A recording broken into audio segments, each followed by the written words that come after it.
Hey, how's it going? We're live already? I don't even know. I'm like, Oh, whatever. So So anyway, hi. welcome to Thinking Out Loud Live with Tina Spinelli today, or Teena actually Tina O'Connell. Well, when you do this. So just to let everyone know what we're doing, this is Thinking Out Loud Live, where we discuss our thoughts on different things, but mostly about mental health and entrepreneurship. This was made possible by Start Day One, our nonprofit for mental health and suicide prevention. So one of the things that we do differently with suicide prevention is that we have a more proactive approach in helping people, where we try to reach out instead of reacting and waiting for mental health issues or suicidal tendencies. From our experience, it's just been more effective when you actually do it proactively. In fact, any type of prevention requires a proactive effort. So today, you want to introduce our guest? Well, I'm going to introduce our guest. Let me find all her information here. Where did it go? Here's all my information about, I'm going to introduce you to my friend. She's one of my bestest friends in the whole wide world. Her name is Teena O'Connell, and she is brilliant. She is beautiful. She's kind-hearted, and she's a rock star. This woman has 2 master's degrees. That's right. She's got double master's degrees, one in art and one in, and one in clinical mental health and school counseling. And this woman did this while she was pregnant and after she just gave birth and had a newborn and while working full time as a teacher. So she's got a lot of insight. Got a strong mindset. She's got a lot of things going on for her. She's got a great track record. So anyway, let me bring into the show my bestie, Teena. Hi. Hey, how's the niceness? I like it here. Keep going. Yeah, so, we did a quick intro, but, a lot of listeners or people watching don't really know about you. So I like when people hear straight from you. So just tell people kind of a little background, we'll give you some time for that. So give your background, where you're coming from, what you're doing today, and what you're hoping to do. And like why you went into, the mental health and why you want to be a counselor and why you think what you're doing is the whole thing. Over past, present, future. I can do that. I can't promise I'll stay so linear though, because I'm not a linear person. Kind of starts a long time ago. I think most of us were introduced when we're really young to being artists, right? When we're kids, we naturally just love art. And it was something I've always done. My high school art teacher is the reason I ended up becoming a teacher. And to do that, I knew I wanted to pursue art. And I do work as a professional airbrush artist as well. And I've been very lucky in that aspect. But teaching was always a passion for me because of my teachers. I come from kind of a traumatic background. So my teachers were my safety net. My school and my classroom were such a big part of my growth.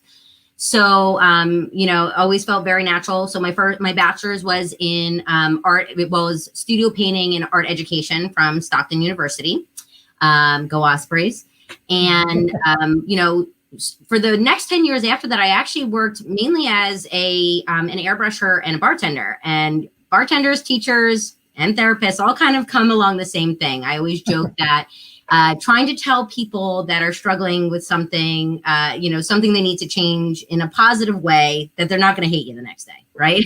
That's what teaching is. That's what bartending is. So I got to kind of play therapist for years as a bartender. You meet a lot of people from a lot of different places. And at this time, I had not dealt with my own things. I didn't recognize that though, because we're young, the youth is wasted on the young. And so around 30, I started teaching full time. And at that same time, I started seeing my own counselor. At this point, I had just graduated with my first master's from NYU, and that was in studio painting. I did it overseas in Venice, Italy. And what was amazing about that is I went somewhere where no one knew me. And it was really important for me, for my own growth, to leave everything I knew. As I was there, I very much grew as an artist. I very much, really lived that lifestyle alone and did a lot of self-reflection. And came out of that knowing I wanted to teach, because yet again, I had phenomenal teachers during this big growth period of my life. So fast forward, as a high school art teacher, it is by all means my passion. I love my kids so much. But what I saw through the years, and as I was now working with my own counselor, I saw the difference about how they open up, you know, in an art class. Even a kid who, you know, is like, I hate art, I can only draw stick figures. We've heard it, you know, we're prepared for that every year. But what was amazing is the relationships. Most important part of, you know, having a counselor, and something everyone should know. I know I'm going to sidetrack here, but if you meet a counselor and they're not a right fit for you, that's okay. They're not offended. Find the counselor that fits for you. I was very lucky, and another teacher had turned me on to my counselor, who I've seen now for, I think, like 8 years. He's a great tool in my tool belt of life for when I'm having a tough time, or if I need to just bounce something off. They become a comrade, but that therapeutic alliance is everything. So I didn't know it, but I was already doing that with my kids, with my students. And, you know, so you have everything from like the kid you expect to be an artist, to your jocks, to your shy kids, to kids with special needs. And all of them want to be heard, right? That's what we want our whole life, is someone to care about our story and about who we are. Mm-hmm. And the great part about an art room is that we get all of that. You're going to get your math and everything, and learning how to draw and proportion and whatnot. But what they don't realize is, as they're opening up, they're also learning a lot of life lessons, right? We've got social emotional skills. We've got everything from, you know, it may not be their career, but they're going to take something moving forward. So in my years as a teacher, I often, you know, had to bring kids and down to the guidance office. More than once, I've unfortunately had to bring someone for a suicidal ideation. And the last time I brought one down and I had to leave, because at that point I was not a counselor, I was heartbroken. Like, how could I take these children that I love so much? And I knew that we have phenomenal counselors at my school and that they would be taken care of. But especially now as a mom, it's even harder. I can't help but want to take them that extra step, you know? So that, and dealing with my own mental health and the strength and the things that I found through the years working with my own counselor really inspired me to kind of, you know, handle my past, look at mental health on an everyday basis, and then how much I naturally had gravitated towards the arts as something, because creativity is hand in hand with this, especially with mental health. So for myself, I realized years ago, and I didn't recognize it until maybe 2 years ago, that a counselor that worked with myself and my sister when we were younger was an art therapist. And the light bulb went off. So I pondered this, and I talked to the counselors at school, and I said, I was like, you know, in the art room, like, I'm definitely the mush. I'm the mom, you know, I'm like, what's going on? And I realized how I love teaching, and I that will never change. I love the arts. I like creating it. But how it was like synergistic, I don't know if that's the specific word, but how it really worked together with mental health awareness, mindfulness, and how it opened people. So fast forward, talking to my own counselor, started this idea of going to school to be a therapist. And I'm like, wow, more loans. Well, you know what? It was worth every penny. I am not fully finished yet, just to clarify. So I am conferred at the end of the year. And when you first finish your degree, and mine's a dual, so I'm both able to do clinical mental health counseling as well as school counseling. Nice transition, if you would, but I would love to be able to continue to do both. And as I started that program, it's amazing, you know, let alone that it's great, you know, therapy for yourself. You're in a room full of other therapists. But it really helped me, you know, talking to that counselor and him saying, this is great. He was very supportive, which is what you want. Again, going back to leave your counselor if you don't have that relationship. I have a very easy, comfortable relationship with my counselor that allows me to speak very freely and who I am. So fast forward, I went to school. I went back to Kean University. And so I finished the majority of my coursework, but because I did the dual degree, I have an extra internship, which I'll complete this fall. I did pass the NCE, which is our National Licensure Board. So I am on my way there. But when we first start, I will be what's called an LAC, a licensed associate counselor. And for, I think it's 3,800 more hours or so, I will work underneath other supervising counselors. And at the end of that, then you are an LPC, a licensed professional counselor, and I could work out of anywhere. I don't have to specifically have a supervisor. So that's credentials. So where do you go with it? What I found now since then is everything I learned at school, like meaning me going to school to be a therapist, has been useful in my classroom. There's not a time that I can't say that they don't cross paths. Because how can I ask kids to be creative, which is a very personal thing, in a room without making it a trusted experience. You know, we know that anybody that, especially going through, you know, we know adolescence is a big time of change. We know that, you know, as you transition into adulthood, more changes come. So watching them open in the art room made me really want to move forward. So though I'm not specifically licensed, because there is an art therapist degree, not all states can actually bill, like for insurance purposes, can take on an art therapist, but they can always take on an LPC. So I will use my modality, which I'm intending to specialize in art therapy, obviously bridging that gap between both my art side of my life and the therapeutic side of my life. Short and sweet enough? Short and sweet enough. So you did nothing with your life. Got it. I'm used. Yeah. Yeah. So, you know, as you know, what we're doing is Start Day One. Everything that we do for mental health and suicide prevention, it's always all about being proactive, right? Everyone is just so reactive and always waiting for mental health issues. And what I like about the whole creative expression, you know, like what we've learned with, was it Lisa Rankin? I'm not sure, but pretty much Yes. almost everyone kind of says, because so one of the biggest things that even affect us physically is our stress response, right? Oh, yes. Yeah. So our stress Cortisol. response is huge. Yeah. The cortisol really messes you up, and people don't realize, you know, like people have told me like, you know, with mental health and stuff, they always say like, well, you know, people have chemical imbalance.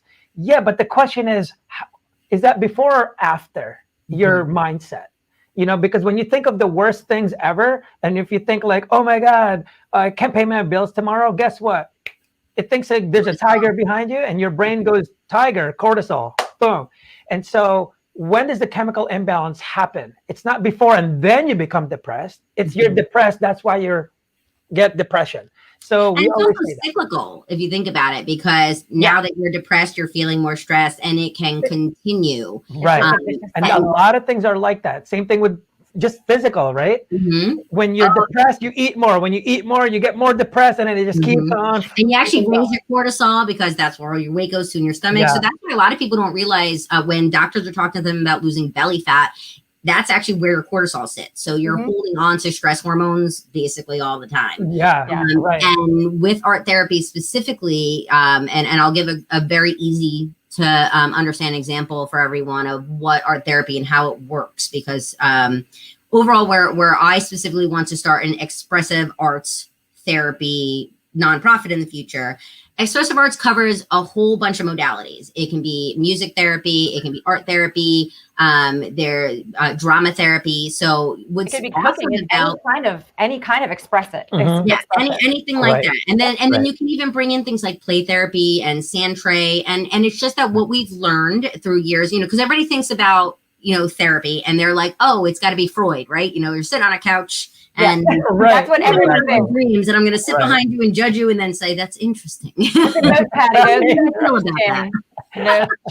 judge you. Yeah, but the real truth of therapy, you know, for myself anyway, because obviously there's people that still believe in that modality, but today's therapists tend to be eclectic. So we don't use just one. We're not just CBT. We're not just, you know, cognitive behavioral therapy. We tend to mix and match. So that's what's nice about having the LPC and then being able to get different certificates and take classes and do further study to specialize, just like anything else. Right. For myself, I really obviously saw the benefit of art therapy. So where I want them all to be available, I think it's really important. And that in this day and age, and I'm going to use art therapy to explain how the expressive arts kind of work for everybody. But people like big examples, right? Everybody understands when we think about our amazing vets, thank you for your service, vets and PTSD, right? Large parts of that, it's kind of a twofold thing. We think about first that the shame of it, right? That they feel bad for wanting to express themselves, that you know, they're supposed to be strong, right? They're men, they're brothers, that's what they go for. Well, a lot of times our therapy is done in a group setting because they need to see universality. You know, we all feel this way. We all go through stress sometimes. We all feel sad sometimes. Right now we're in the middle of a pandemic. Right. Pandemic, right? Let's talk about mental health and pandemic. We'll get there. But with what had happened was I read this amazing study that I ended up basing a paper on. And with a vet, we know PTSD is very common, post-traumatic stress disorder. And some of the things that people kind of remember is that, like, if, let's say fireworks go off, they think of their friends like getting really upset, right? Because it reminds them of gunfire or, you know, just any kind of insurgents coming. Their physical reaction is real. That is what post-traumatic stress is. It brings them, their heart rate's going to go up again. They're going to start to feel that panic sensation again, as if they're in the situation. So our brains basically kind of need to be retrained from that.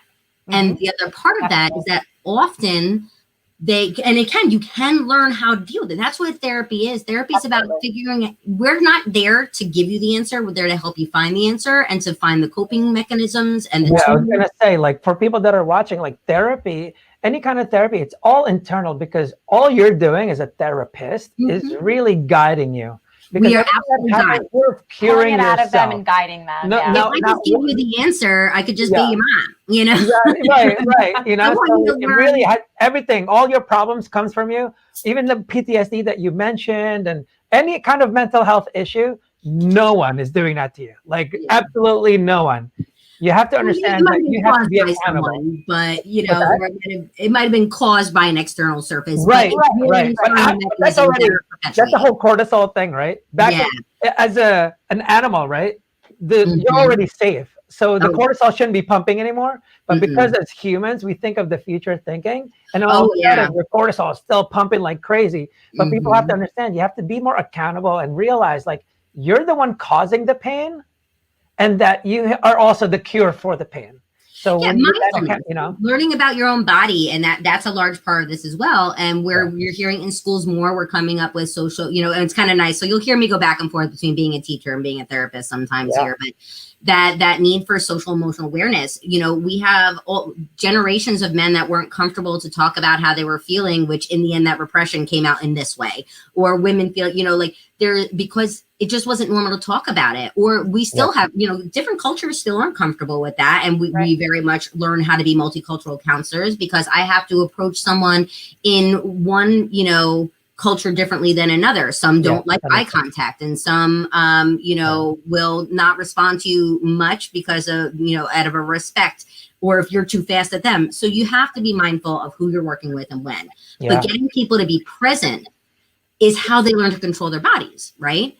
So going back to that explanation with the vets, if I were to work with a vet, one of the main things that they can do. So when you have cortisol, you think about, so the left side, you know, if you're right-handed, your left side of the body, so and left side, right hand, right? Yeah. And this left side of your brain is very much verbal, mathematic, you know, very logic thinking, right? Total logic.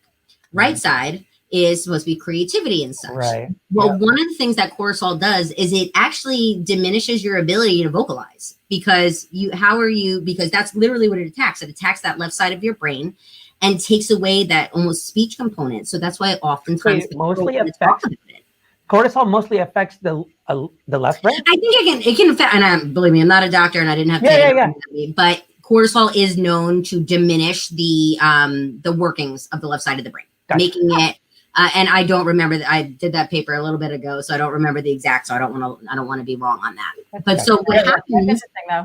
Yeah, and you don't realize this this physical response. So, you know, bang bang, making me go back into, you know, some kind of fear or terror feeling. My cortisol is going to go up. My ability to vocalize is going to go down. So what an art therapist does is, and whether this is individual or with a group, like I said, depending upon the situation, we often work in groups, because universality, letting other people know that you're not alone, is a really amazing task, as well as teaching social skills, learning coping mechanisms. But so you can have someone with a drawing, right? Maybe they don't feel comfortable discussing what exactly happened. Well, sometimes people are more comfortable to draw, and you do not have to. That's the one thing, you don't have to be able to paint a portrait to go to an art therapist. It could be stick figures. You could use stickers. You could use collage. They will work with whatever, you know, level someone wants. If someone wanted to paint a portrait, excellent. Yeah. Okay. But basically you're asking, you know, whatever you want out of that, you know, situation, you're kind of asking them to draw a picture of it. And the kind of interesting thing is, so maybe they can't talk about insurgents, but they can draw dragons, and they can make themselves a superhero. And they can, the snakes on the ground are bullets instead. So usually it's some kind of symbolism, that they're putting down on the paper. And say through the process, it might be a couple days or over one session, they draw this picture. But it not only are you hoping, and each day you'll now have a new picture, right? So you're kind of helping them move along their story. Right. Eventually, by relaxing the body through using art therapy, it starts to open up that verbal side again. And, we start with just descriptions of the pictures, what do you see here? Tell me about it. And we, how we are as humans. I've already gone 3 different tangents since we started. And that's not even as many are in my brain. And that's why I love you. So if you think about it, that ability to help them kind of talk. But the other awesome part of that is not only bringing back that verbalization, but that if at any time it becomes too much, they have power. Put it in a drawer. Rip it up, put it away. It's about regaining power over yourself in this situation, this specific use of art therapy, because there's a lot of them. So, we don't realize how, and that's just such a concrete kind of example, as the system then relaxes and we can start to have better conversations, and it'll open up your further sessions, right? Right. But that's just one way of using it. We think about people in everyday lives, right? When you're stressed on a test and they give you scratch paper, what are you going to do? You're going to doodle, right? It's a natural relaxant, all these people going to paint parties now, which I love, like, why are they trying to do it? They're trying to de-stress. Mm-hmm. So it's such a natural way. And then for some people, it will be music. For other people, it could be drama therapy and, being able to take the place or the role of your aggressor that you're trying to learn how to speak to.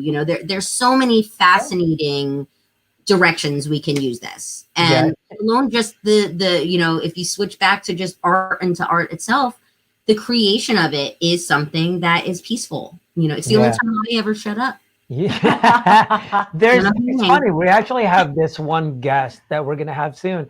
And basically it's kind of goes back to the same thing, right? Using the right brain and left brain or whatever. Mm-hmm. But their method is using your non-dominant hand.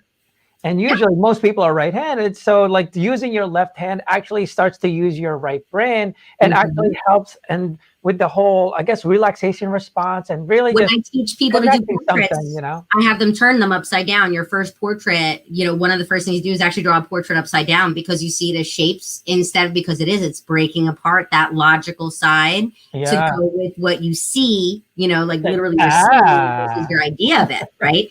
Drawing up, teaching, oh my God, you can have a cube, something as simple as a cube, and depending upon where you have it in the screen, let's see, do I have a cube here? I do have a cube. Okay. So, if it's up here, you don't see the top. If it's here, you see part of the top. If it was really low, you'd see the whole thing, right? Yeah. So people are naturally going to make the box as big as the side on top because that's what they think of a cube, but proportion and perspective, right? I teach perspective in drawing and perspective in life. I say it all the time at school. Kids definitely think I'm a nerd, which is fine. Yeah. If they didn't, I'd be confused. But it's such a valuable thing to realize if we shift our perspective, right? Yeah, that's so big. It's a shift in perspective. And not everybody, I am definitely, you are my amazing, wonderful friends in real life. You don't just know me this way. You know that I can be on some days a very together human and other days I'm, ADD crazy and live my anxiety life. I'm a very, I'm never someone, I believe it's really important to talk about that. I'm an anxious human by nature. So I'm a preparer. I clean because I'm nervous. I do all these things for those reasons and they're coping mechanisms. Mm-hmm. Yeah. That's me too. That's your creative. I clean all the time. I clean, and he's like, "Oh, she's having her therapy." He always I'm I'm like, your whole house will be spotless. My whole house is spotless. If I'm stressed out, the house is spotless. There's there's a gourmet 5-course meal cooked. Right. It's just because that's more in those moments somehow than any other moment. I think sometimes I give her stress on purpose. I had a feeling. I said, let me come over and freak you out. Feel free to clean up. But just think about that peace you feel. And even if you're not someone who does art itself, musicians are really natural towards that.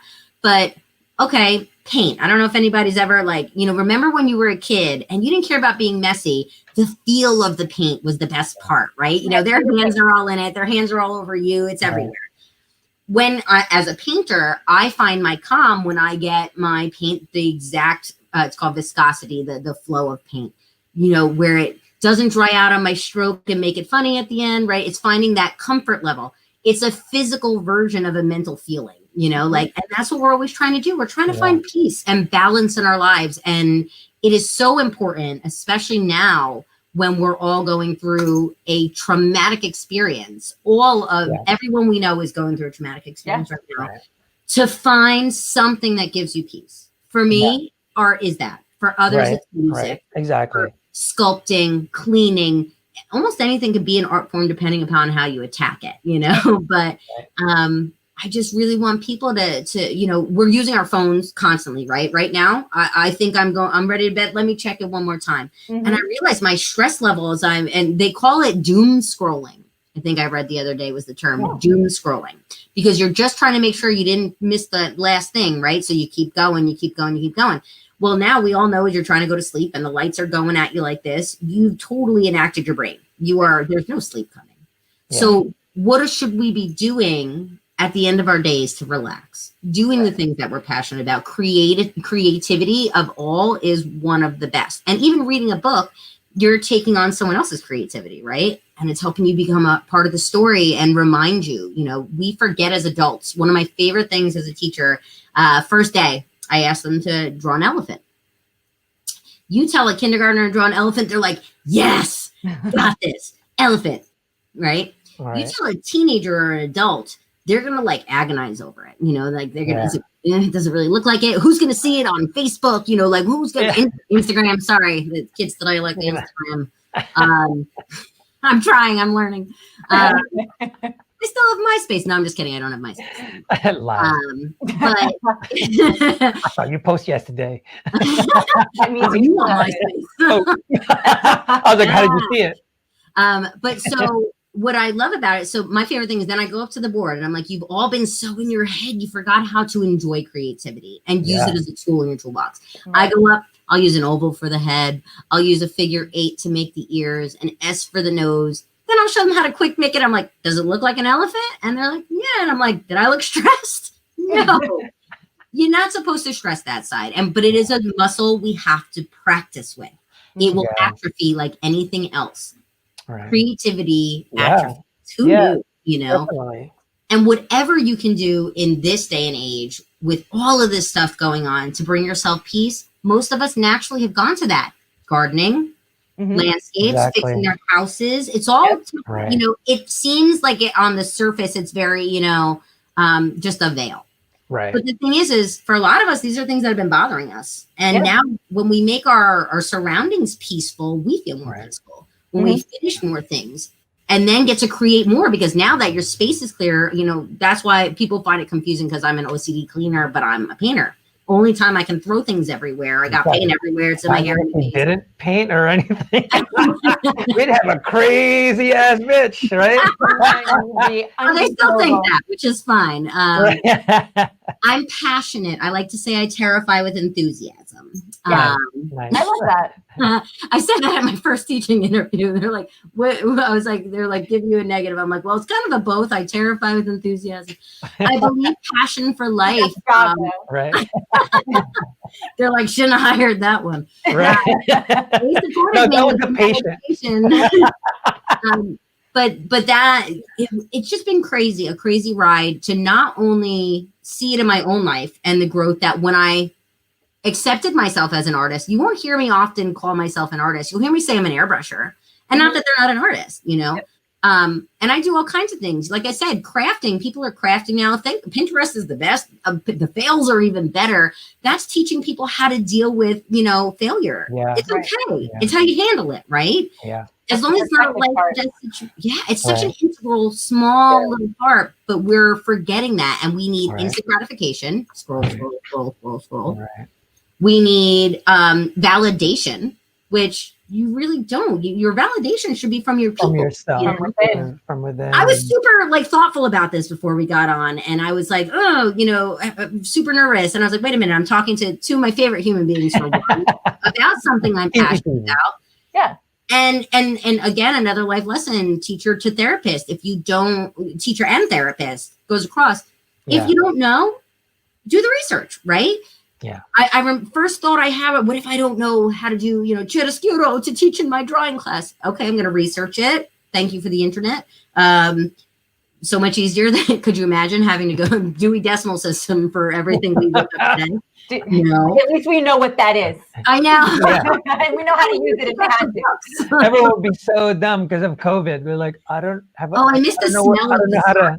the stacks. Though. Do you remember how the yeah. leather smelled? Oh, yeah. Cards had a Do you know what it's called? Do you even know what it's called?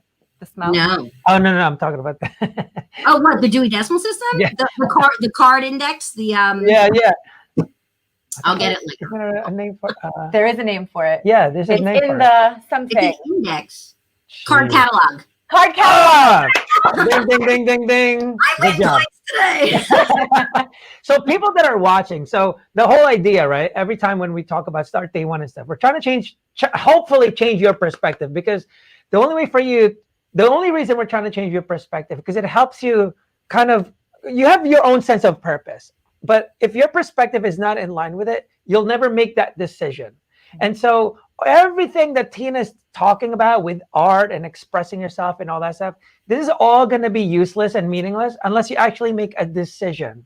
So we're curious if anyone has any questions, like what's stopping you from doing something creative, whether it's music, cooking, and things like that. It's like, because these are proactive efforts. So that's what I like about this, Teena, because it's not something like, don't wait until you're mentally stressed out. Like, shit, I gotta paint. Like, I'm stressing the fuck out. Like, in that moment. like you don't do that. So what we want you to do is already think about, like, hey, you know what? It's actually healthy because it's a mental exercise. How can Just I like you release said some of earlier. this? Yeah. It's so good for you. Like, yeah. So it kind of exercises your right brain, the creative part of you, because we're always left braining it, right? Always like minus plus. What's going on? The details of your day are constant, but we all know our mind keeps coming in, right? Like at the same time where you're like, I'm getting this done, your brain's going, oh crap, I gotta do this and this.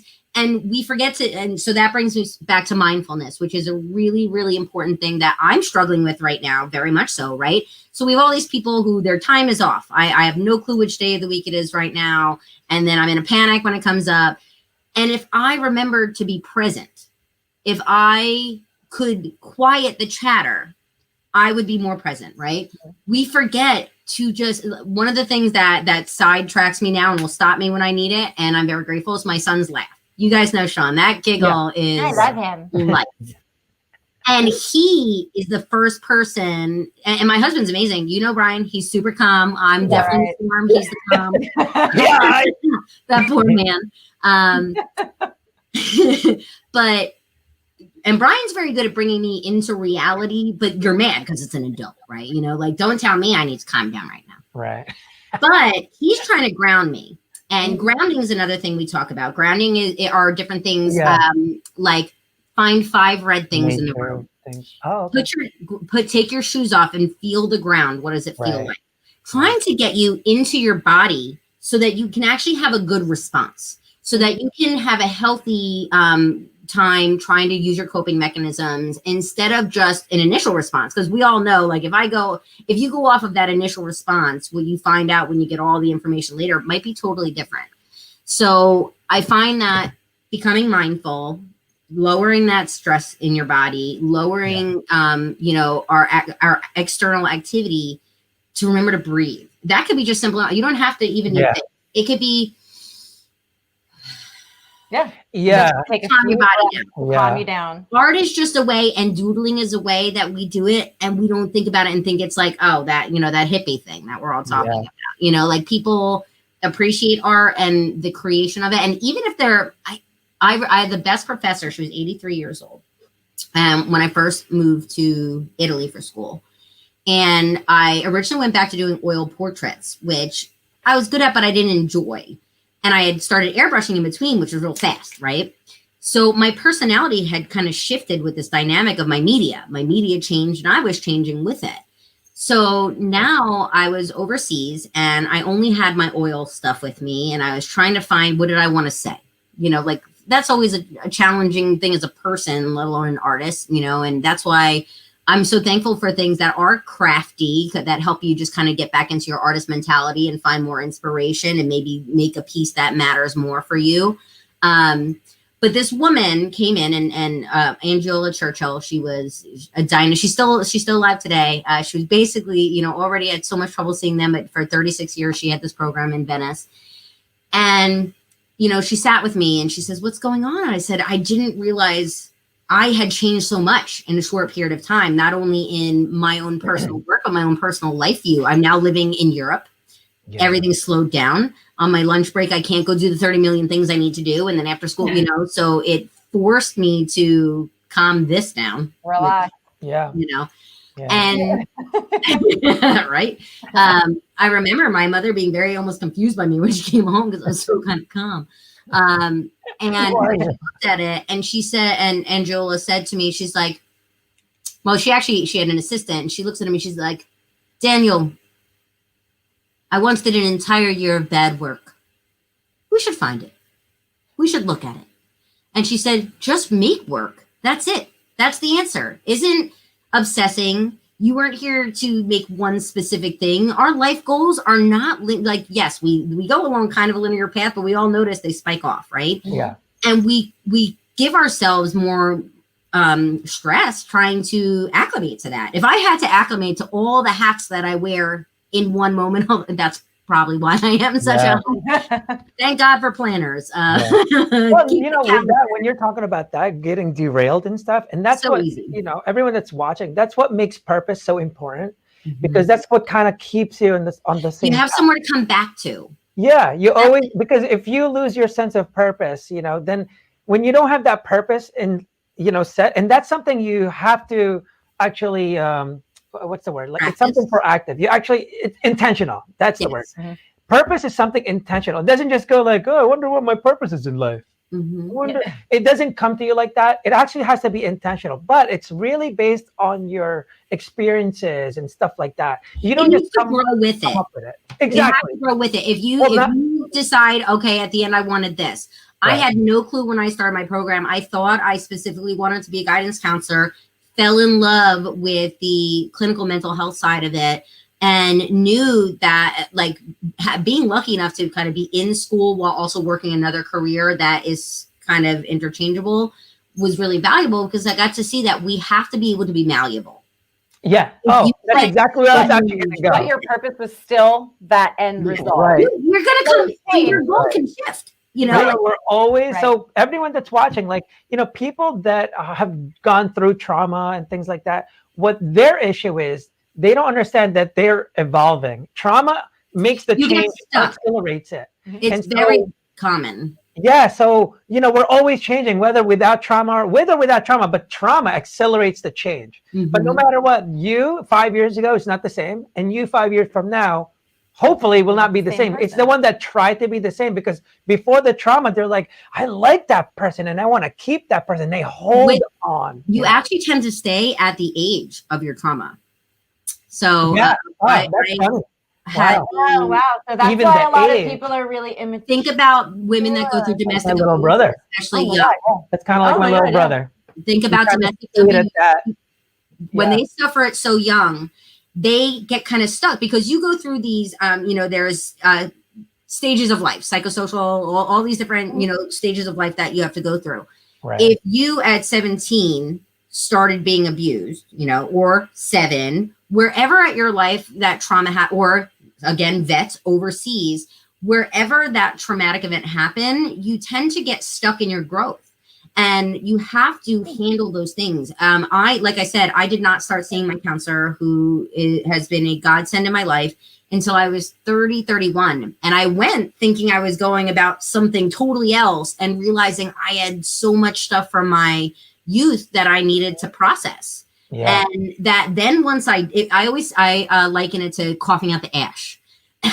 Getting that out there, you know, like, it's not just who I am. I'm not just that piece, but we have to remember that when you're stuck still in it, or if you didn't get to change if you didn't have that person, and that to me is why teaching and that crosses over, because I'm there to spot it ahead of time. I can't ever imagine really leaving teaching as a profession. They're so hand in hand. I don't know what that future will look like directly right now, but I just know that when these people are stuck at this age and they haven't processed wherever they're at, the situation they've gone through right now, we're still living in it, right? We're still in the middle of it. We can't process until we get through it. You know, pieces of it, you know, you can get better at it. You can be more mindful. You can choose to look on the bright side. Yes. Should you look towards your strengths? I'm a very big solution focused person when it comes to my therapy as well. Yes, we have to address your past. We're going to do that because we want to get to where you can now make changes to your future. Right. Yeah. And reality therapy is along that same line too. I just a quick cutting for that. One of the things that we started learning is that, you know, it's not necessarily what you can see in the past. It's actually what you can't see in the future. And that's what really messes people up. They can't see a different version. And they always just see like, no, you're stuck. They're stuck. And this they just me and can't that's it. veer off. That's who I am. Exactly. And that's it. I'm stuck right and here. they get hurt. Like people that, you know, and then the thing is they latch on. And this is what I do not like what's happening out there, is because whenever you're in that state of mind, negative state of mind, you tend to love excuses and hate accountability, right? Always happens. Absolutely. Whether you're healthy or not, always happens. It's not my fault. What do you mean? Until later on, you're like, fuck, that was my fault. So anyway, but when you're in bed, but the thing is, when we give them an excuse and we just call it depression, PTSD, anxiety, there's nothing you can fight with that. You're not talking about the cause. You're just talking about the result. And so people are using it as an excuse now to stay in the past. Like, oh, I've got PTSD. So that's why I drink. Don't know though, you know, and that's why it's important to go to your licensed therapist. And that's true. Right. Because they might even be able to have the argument back and forth with you, but it doesn't mean that it's clicked for them. If they're intentionally using it as an excuse though. Yeah. So they may not know what the cause is, but it sucks when they're just saying out there like, oh, it's depression. Oh, like for example, they'll say like, I can't depression for 10 years. Like, I'd rather you tell me like, oh man, I've been dealing with letting go of my divorce for 10 years. Now I get what you're talking about. That's the cause is, oh, okay. It's because you can't seem to let go of the people divorce. Don't always know the root cause though. So it's easy to say that, right. But you think it's this and it's this. And that's why the processing of kind of everything. Right. But when you blame the result, you will never solve it. Like, oh no! If you're always going to the finish, if you just go, I have depression. I have depression, so I can't fix it. I can't work with it. Because listen, someone who has depression, more likely than not, a lot of them there is situational. It's called adjustment disorder. So when someone passes away, when someone just goes through a really, you know, a car accident, something that shifts their whole paradigm is an adjustment disorder, and it is a version of depression. Yeah. There is clinical depression that is lifelong, and they're always going to go through bouts where they're able to handle it and not, and kind of ebb and flow. But if we started a society where we were allowed to process ourselves, our day, we don't have the time. We're too go. We're not giving people the time to actually process who they are. And then in the small amount of time they have, how many other distractions are they handling at the same time? So they might still think it's right now and this was it. And it turns out that as you kind of peel away the onion, right? We always talk about the big therapy term, you know, peel the layers of the onion away, because that core issue is always still there. And it might be self-esteem. It might be addiction. There's something that helps people, not helps them, because if anything, it's, you know, it's anti that, right? Keeps them in this circle. And it's what I love about these modalities I'm talking about, the expressive art therapies, is people aren't afraid of them, right? Think about music. Think about that song that just puts you to tears. Like I hear, you know, not Myriad, Amazing Grace, especially on bagpipes. I'm a mess. There's nothing Automatic, right? I know my triggers. I know my triggers. But I had to work on, people don't take the time to know themselves anymore. We're really we're worried about outside influences, what other people's needs. We're very, women are naturally nurturers. Not to say all men aren't, because there's many men I know that are very nurturing, but it's something we do to a fault without a switch that we have to turn off sometimes and remember to go back in, where men are very, since they take care of one, we're like the whole spectrum. Men are able to be a little more, again, we'll go back to linear again. They can tend to work on one thing, finding which way works for each of us. So maybe for you, my husband's building me a beautiful art table right now, right? And he disappeared in it for hours because it becomes peaceful, right? As you're working and creating and building something that at the end is a tangible product, you tend to feel good about it, right? You gave it, same as when you clean a house. That's why people a lot of people use that as a coping mechanism, because at the end, I couldn't control everything else, but I could control this. But I can clean my house. Right. And that's the way to solve things. When people are trying to solve, you have to do the things that you can control. When it's outside of your control, that's how, you got to make a decision. Like, that's now it's your environment now. Yeah. What can you control to get yourself out of that environment? So, it's mostly internal, but when there's some kind of external thing and you know what it is, and like you said, and it's actually what I tell people, like when I try to match up entrepreneurship with mental health, is as entrepreneurs, we're always like, how's the company doing? Why is the sales up? And why is this down? And this and that? What did we do this month? How is the quarter? All companies do that. We need more community. We don't do a self-evaluation, basically. Yeah.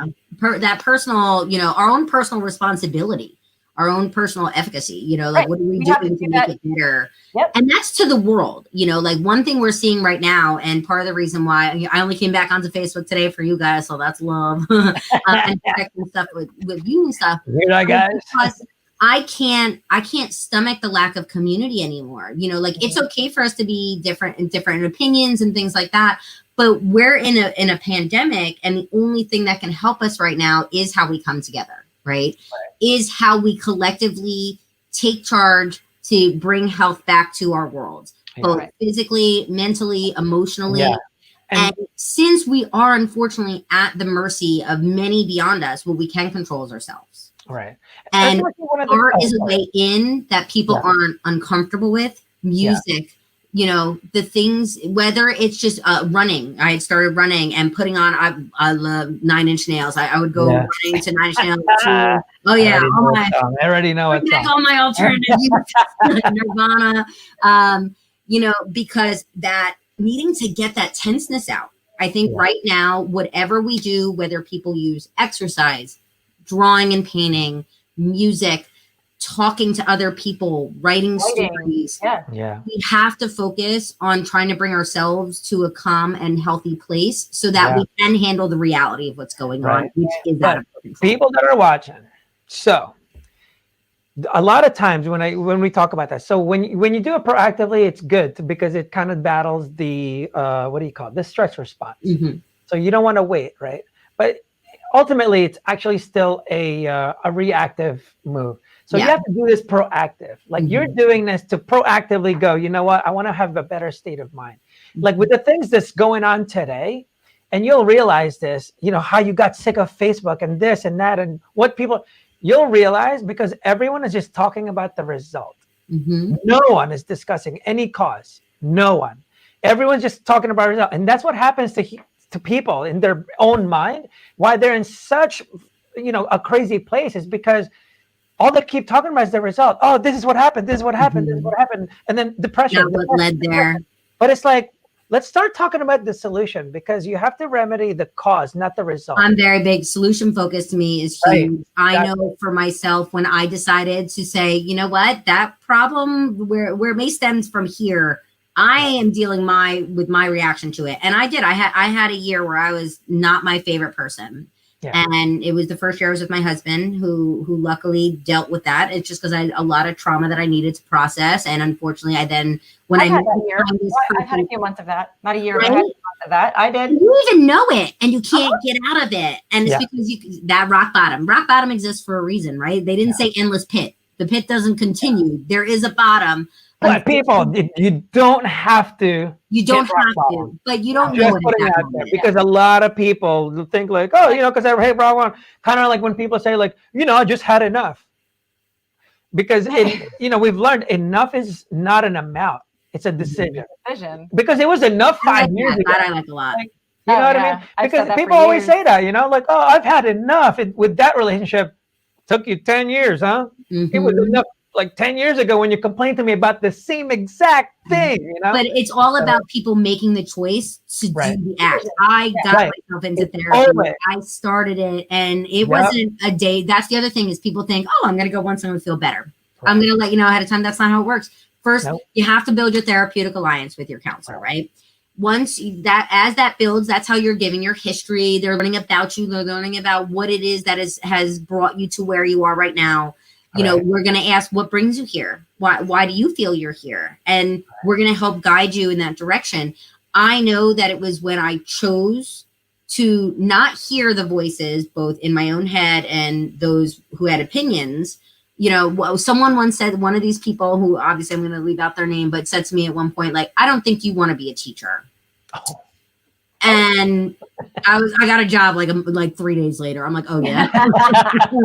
Do it really? Now listen. Like, oh really? The first year teaching is the first 3 years are terrifying. Like you're amassing all of your knowledge, right? You're learning this new language. At the same time as you're trying to grow as your own human, you've got 30 humans staring at you like ready, especially in high school. You kid in there, first thing they're gonna do is make fun of you. Put the first punch out there. Take it at yourself first, it's easier. But it's that growth, that solution focus, that need to help people get past those moments, find their inner strength to become solution focused. And they can't always see it if they can't see past their face. We know that the nose, cut off your nose despite your face. Yep. So we also have to be kind, because those of us that have taken that time, I know I'm probably annoying with how I say it now. Like someone says they're not, go to a counselor, go to a counselor, go to a counselor. Hey, you. Go to a counselor, because it's really valuable to me. And unfortunately, there are people that have very bad experiences. So again, and I'm going to repeat it over and over again, if that wasn't your fit, that's okay. Yeah. There's different types of counselors. There's different types. Right. Yeah, it really depends. Just like different coaches, right? Yes. I do wish that, with your style, insurance would catch up to that theory, though, because people are kept from using all the modalities based on that. And that's a hard thing. But luckily, and we remember from where we were kids to now, people didn't go to counselors. You just sucked it up, right? So we're kind of in this beautiful time where it has been normalized. It is, and thank God, it's through that normalization that we've now seen such growth in, welcoming our LGBTQIA+ community into the world and all the different cultures that we're around. We need to recognize our universality as human beings first. And what we do usually get to see that through is art and music. So it's an entranceway. Our students, helping them younger, I can't wait to see what the generations are like forward from now that have been able to talk, especially our men that are much more apt to use mental health, avenues now, still low in comparison. Yeah, like you mentioned before, before you even start looking for a therapist and all this stuff, I got to tell people, man, because a lot of people do go to therapists, right? But without holding themselves accountable of actually making the decision to fix themselves. Yeah. They're just going. Like, and because just to they're talk, going.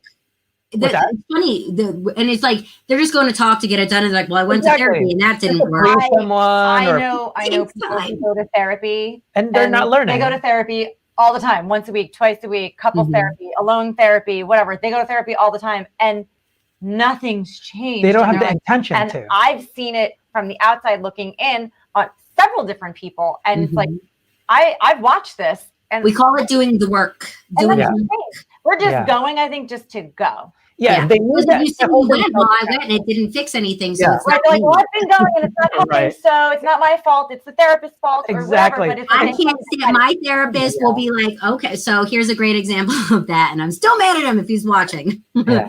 So when I said I was uncomfortable and I was feeling bad, because like many of us, when we first went home, we were all drinking more and we were more sedentary because we didn't know what we can do. And I said I wanted to start running and getting myself going. And he said, all right, well, you can't have your glass of wine unless you run first. Oh, Tricky. And, you know, and what it was making a tangible acceptance, you know, like, okay, I'm going to take better care of myself so I can have this here. You know, we have to have that person sometimes to say like, okay, like we have to forgive ourselves in these places. We can work on these places. The therapy is meant to help ground you and help you kind of find your way. Right. Whatever that is. Right. And that's actually what we emphasize here. Like, you know, we have our Fuke clothing. So just people that don't know. So our biggest thing with Fuke clothing is really letting people know that everyone is exposed to motivational stuff, inspirational stories, or even the content that we're providing now. Like everyone sees this every day. You can go on YouTube and Google it and you'll find something just like that. But they're all meaningless unless you actually make a decision about something. Mm-hmm. And you have to actively care. Yeah, and you know, the reason, you know, fuck it resembles fuck it. We want to persuade people to say fuck it more, because the only time you actually say that is when you actually make a decision or when you commit to it. The only reason you say it is because you're actually confirming to yourself. You never say fuck it for someone, right? You're confirming to yourself that you're actually going to follow through and commit to the decision. You just go for it. Never back out. Yeah. And so that is very, very like it's the biggest difference, because I'm starting to kind of debate the whole idea of knowledge is power, because it's absolutely useless if you don't use it. You could have too much, and you could have too much of it just because you go in search of power, knowledge, if you don't use it for the greater good. Right. Yeah, exactly. It's the decision is the power, because once you make the decision, now you're using all your knowledge and everything, because knowledge sitting there is completely useless. It's kind of like when people like, oh, education should be free. It is fucking free. Like, there is so much information. You can find out anything. It's right. called Google. It's just that back in the day, there was no access to this type of information. So people are like, education should be free. There are more kids learning on their own, whether it's, you know, programming or even art, YouTube. YouTube, everything like that. We have it at our fingertips. And even if we can't find the true end goal through whatever searching we do here, if it can lead us in a direction, you know, we're already in a more valuable place. Right. By, you know, like, cause think about, and I'm going to go back to art again, because that's what I'm about, right? Yeah. It's like emotional Google. It's emotional Google. In the art of creating, as you keep going, and yes, you do want to have a good end product. Of course you do. But as your mind relaxes and you start to search other places, you find other questions that you have, because you're very, you know, you're creating in that moment. You're letting your mind go to relax. You might find solutions. You might find more questions. You might find more strength. And it's, if we actually tapped into the power of our own, you know, empathy, sympathy, emotional status, our creativity, our kindness, our thoughtfulness, all those things, it's the same as going for more knowledge, right? We're finding more ways to connect with ourselves, the present, and how that's a way to be a better global citizen. That's our end goal, right? We want to leave a good mark on the planet, you know, on our families, definitely, even if we don't want to go so global.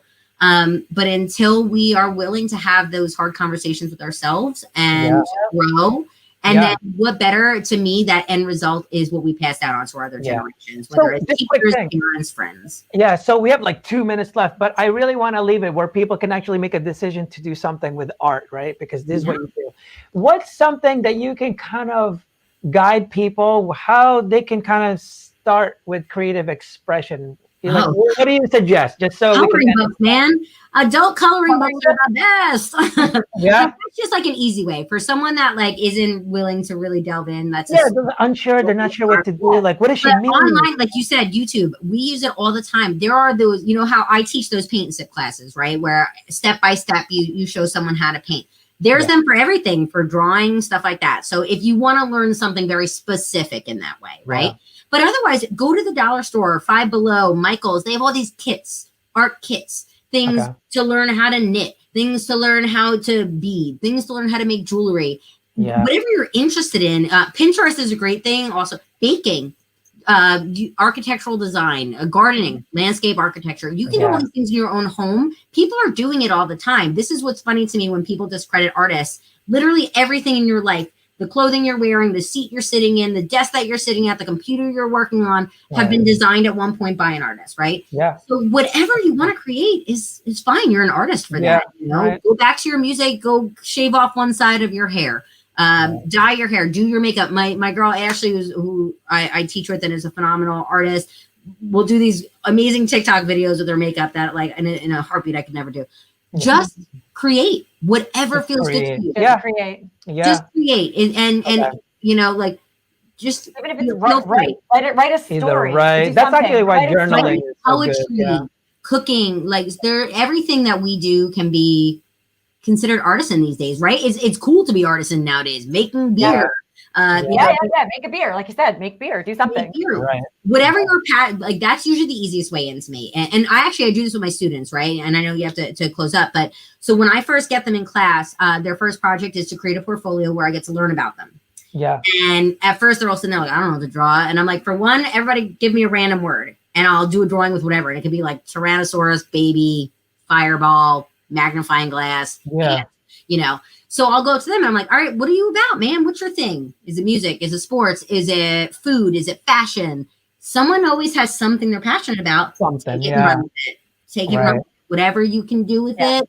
Right. Just be creative. Yeah. Perfect. Awesome. So everyone, so again, you have to make that decision. And, you know, whatever she said, whatever you learned from this episode, you just really have to really think about it and really just intentionally put something on there. Like actually tell yourself to commit. And that's why, hence, you know, the whole fuck it mindset, right? You have to commit to it. Girls, everything that we do or everything that you say, they're all useless. I can inspire you all day. It's not going to do anything. So thank you so much, Teena. It was very informational, you know, educational. Wonderful. It was great. It was so good. But great to see you. Thank you again. And everyone watching, thank you for joining us. Until next time. Until next time. We'll see you.